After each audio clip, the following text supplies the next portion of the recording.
신문 읽어주는 남자입니다. 요즘 경기가 참 좋지 않습니다. 제 주변에 제가 참 자주 가던 돼지곱창집이 연신내에 있는데 얼마 전 그 돼지곱창집 사장님이 최저임금 인상을 감당하기 어려워서 결국 가게 문을 닫는다, 폐업한다라는 소식을 알려왔습니다. 저뿐만 아니라 많은 언론에서 지나친 최저임금 인상이 오히려 자영업자들의 경기를 힘들게 하고 있다라고 지적했는데 지금까지 정부는 그럴 리 없다라고 부인해왔습니다. 그런데 오늘 정부가 최초로 최저임금 인상 때문에 일자리가 줄고 자영업이 위기를 맞았다라고 인정을 했습니다. 이제서야 동아일보입니다.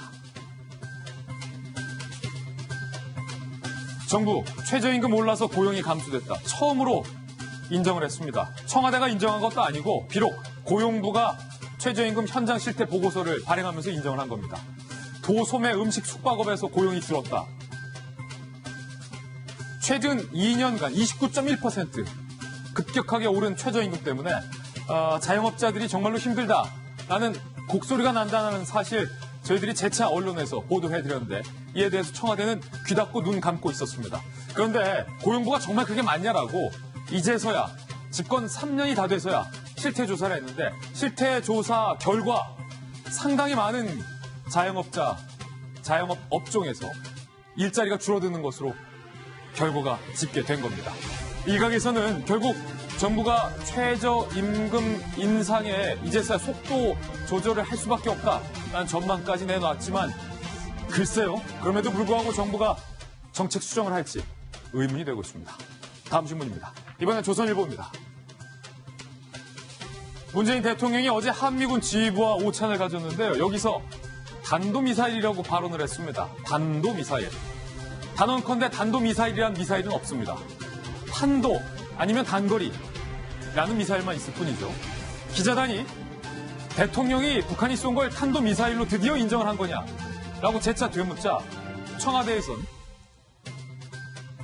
탄도미사일이라고 말씀하신 게 아니라 단거리 미사일을 대통령께서 말씀하신 거다라고 해명을 했습니다. 그런데 단거리가 어떻게 단도로 갈 수 있는지 여전히 기자들은 의문을 갖고 있습니다. 잠시 후 문 대통령의 단도미사일 발언 직접 들어보겠습니다. 여러분께서 판단해 주시죠. 만약에 대통령이 탄도미사일로 인정하게 된다면 북한이 유엔 제재를 위반한 것이기 때문에 즉각적인 제재 국면으로 돌입해야 된다는 부담감이 청와대에는 있습니다. 다음 신문입니다. 이번에 경향신문입니다. 방금은 대통령의 발언이 논란이었다면 이번엔 제1야당 대표의 발언이 논란입니다. 인천 메가더 동상을 찾은 황교안 대표가 문재인 대통령이 김정은의 대변인 역할을 하고 있다라고 발언을 했는데 일각에서 황 대표가 대변인 지시라고 말한 것이 아니냐라는 의혹이 제기됐습니다. 이에 대해서 황 대표는 나는 지시라고 한 적 없다라고 해명을 했는데 청와대에서는 발끈했습니다. 고민정 대변인이 대통령에게 지시라니, 대변인 지시라니, 말은 그 사람의 품격을 대변한다라고 청와대가 발끈했습니다. 과연 황교안 대표가 대변인 지시라고 발언을 한 걸까요? 안 한 걸까요? 잠시 후에 저희 돌직구쇼에서만 만날 수 있는 비디오 판독을 통해서 황교안 대표의 발언의 진위를 가려보겠습니다. 대변인 짓 혹은 대변인, 이 막말에 해당하는 건지도 추가적인 논쟁이 되고 있습니다.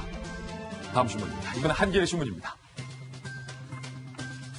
의정부에서 안타까운 일이 발생했습니다. 일가족이 사망했는데 경찰 수사 결과 아직 단정적으로 얘기할 수는 없지만 남편이 모녀를 살해한 뒤에 자해를 한 것 아니냐라는 의혹이 제기되고 있습니다. 국가수 부검 결과 남편은 마지막 순간 무언가를 주저했던 주저흔이 나왔다는 거예요. 그리고 사망한 고교생 딸 손등에서 무언가를 방어하는 방어흔이 나왔다는 것. 아버지가 뭔가 극단적인 선택을 한 것 아니냐라고 추정이 되고 있는데 여기서의 의문점은 중학생 아들이 유일하게 생존자였다는 겁니다. 이 중학생 아들은 이런 일이 벌어지는 줄 몰랐다라는 겁니다. 아들의 진술에 따르면 부모님이 경제난으로 고통을 받고 있었다고 합니다. 잠시 후에 이 비극적인 일가족의 뒷이야기 저희가 취재한 것 전해드리겠습니다. 아무리 힘들어도 절대 삶의 끈을 놓아서는 안 됩니다. 다음 신문입니다. 이번엔 중앙일보입니다. 냉면이 목구멍으로 넘어가냐라고 이게 막말이죠. 막말을 한 북한의 리성건 조평통 위원장이죠. 리선권이 교체됐다라는 설이 일어서 정부가 현재 확인 중인 것으로 드러났습니다. 새 조평통위원장의 임용철이 기용이 됐다라는 첩보를 우리 정보 당국이 잡은 겁니다. 당국자는 하노이 이후에 통전부 검열 과정에서 김영철의 측근인 리선권도 함께 나란히 연대 책임으로 문책된 것 아니냐라는 전망을 내놨습니다. 냉면이 목구멍으로 넘어가냐?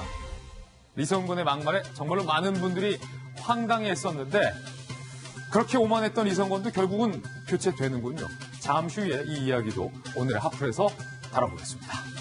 다음 신문입니다. 이번에 한국일보입니다.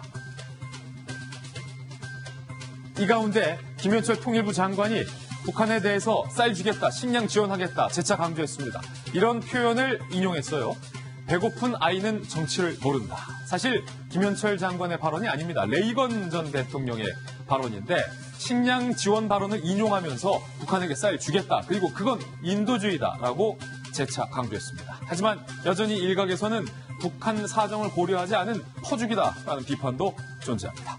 지금까지 신문 읽어주는 남자였습니다.